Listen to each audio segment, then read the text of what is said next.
अशोक खरात चिरडी जमीन खरेदी प्रकरणामध्ये 2 आरोपींना 3 दिवसांची पोलीस कोठडी सुनावण्यात आली आहे।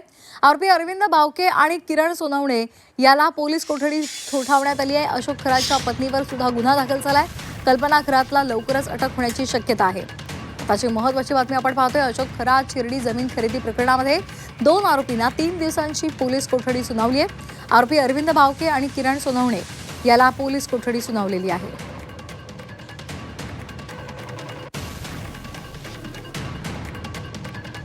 सदर प्रकरणामध्ये आरोपींचा कुठलाही प्रत्यक्ष संबंध नसल्याचा युक्तिवाद हा आरोपीच्या वतीनं करण्यात आला।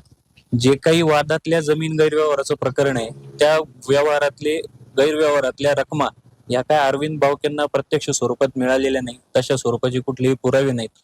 आणि या सगळ्या गोष्टीचा विचार करता तपासी अधिकाऱ्यांनी गुन्ह्यामध्ये 7 दिवसाची पोलीस कस्टडी मागितलेली होती। आरोपींचा सगळा युक्तिवाद, अभिलेखावरचे कागदपत्र या सगळ्या गोष्टीचा विचार करून माननीय न्यायालयाने 3 तारखेपर्यंत आरोपींना पोलीस कस्टडी दिलेली आहे।